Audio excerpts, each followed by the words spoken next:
Hey everybody, this is at now_world_order, and this is going to be a prediction video for UFC on Fox 12. It is tonight. I'll be making a review video sometime late tonight or early tomorrow, so keep your eye out for that. This is going to be a quick video, so I'm going to get right into it. The first fight is going to be Josh Thompson versus Bobby Green, and this is going to be for the main card. That's all I'm going to do the predictions for. I'm going to pick Josh Thompson to win this fight. The only question I have about Thompson is he contemplated retirement after his last fight, so I don't know if his head's in it or not, but from everything that I'm reading and seeing, he seems like he's just as into it as he ever was. Bobby Green's a good fighter. I just think Thompson is just a little too experienced, a little too talented. You know, I wouldn't be surprised to see Green win, but I am going to pick Thompson. I think it is somewhat of a mismatch as far as the rankings go. So my official pick there is going to be Josh Thompson. Up next, we got Clay Guida versus Dennis Bermudez. This could be a good fight, too. Bermudez wins a lot of decisions, and he had back-to-back split decision victories before winning by TKO at UFC 171. I'm going to go with Guida here. He has more experience. He has finished more fights in the UFC. He's also had some boring fights before, too, but I think Guida's going to pull it out, and him being in that weight class is the best thing for Guida, in my opinion. So once again, my pick here is going to be Clay the Carpenter Guida. After that, we've got Anthony Rumble Johnson versus Antonio Rogerio Nogueira. This is probably going to be a destruction. I think Anthony Johnson is going to be too big, too powerful. Johnson is a big-time threat at light heavyweight since he's come back to the UFC, and he seems to be healthy. His head's in the right place. Everyone knows the problems he had before with the weight cutting and getting cut from the UFC and fighting in like 4 different weight classes. Now I think he's finally found his spot, his niche. Nogueira is super experienced. He's a legendary fighter. He's never going to be seen as good as his brother Antonio Rodrigo Nogueira. You know, this is Little Nog. Big Nog fights at heavyweight. They're twin brothers, for anyone who doesn't know. I think this is, like I said, I think this is going to be a destruction. I think Anthony Rumble Johnson takes this one, and this might be one of the last fights we see Nogueira in, possibly, because he has a hard time staying healthy, and this might be pretty bad for him. You know, I'd be very surprised if Nogueira won this fight. And the main event, we have Robbie Lawler versus Matt Brown. Ruthless Robbie versus the Immortal. Man, this is a sick fight. This is awesome. This is worth tuning in for just this fight. I mean, this is a pay-per-view caliber fight for sure. Maybe a pay-per-view main event caliber fight. And we're getting it on free TV. So thank you to Dana White, Lorenzo Fertitta, and the people at the UFC. This is huge. Last night, Matt Brown missed weight, which was really, really rare. Like, he doesn't do that. And what was really weird is they're in California. The athletic commission out there either didn't allow him a second attempt or he was told not to do it by the UFC. I'm not sure what happened, but either way, the UFC is saying Matt Brown won't be penalized. This is still a #1 contender fight. The winner will fight Johnny Hendricks next for the welterweight title. It's just odd that they wouldn't make him attempt to weigh in a second time. That's the first time I can really think about that happening. I don't remember that ever happening before. But nonetheless, this is such a hard fight to predict. I hope this is fight of the year. I hope this is fight of the century. I mean, this has potential to be the best fight ever.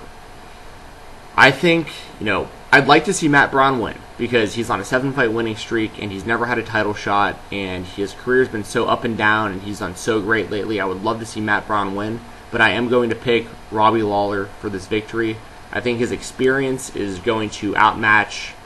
I don't see anywhere that Robbie Lawler is worse than Matt Brown, except for maybe the ground game, possibly.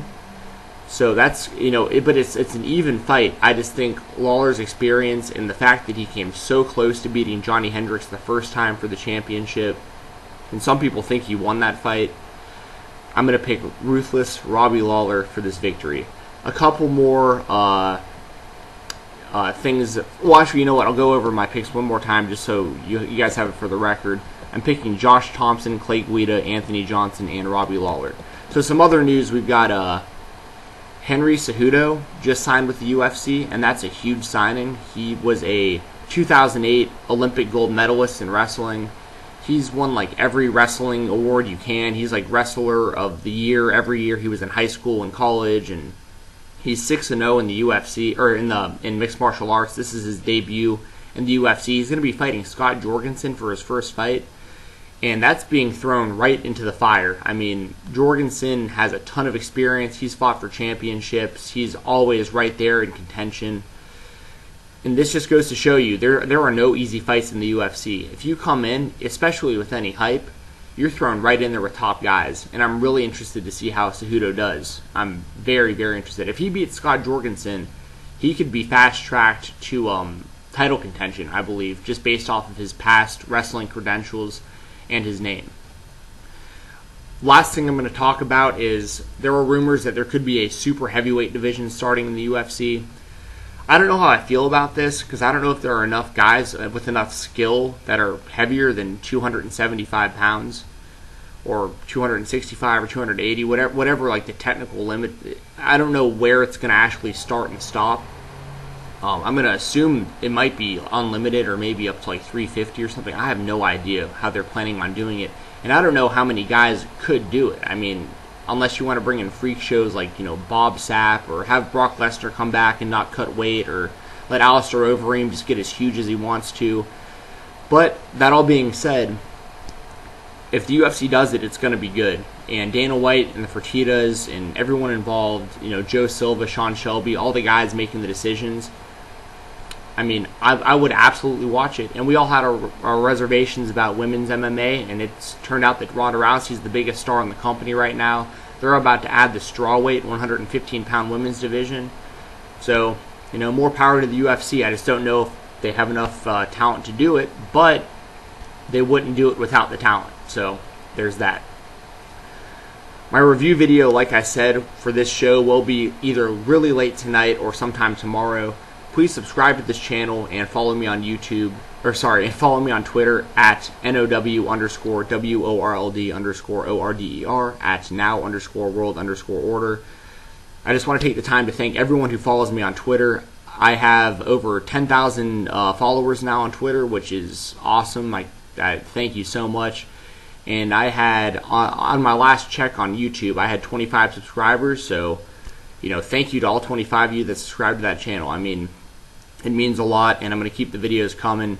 Feel free to comment here on YouTube, and feel free to send me messages on Twitter or direct messages or whatever. So later tonight or tomorrow, I will see y'all, and be safe, have fun, have a good one, enjoy the fights. It's on free TV. No excuse to miss it.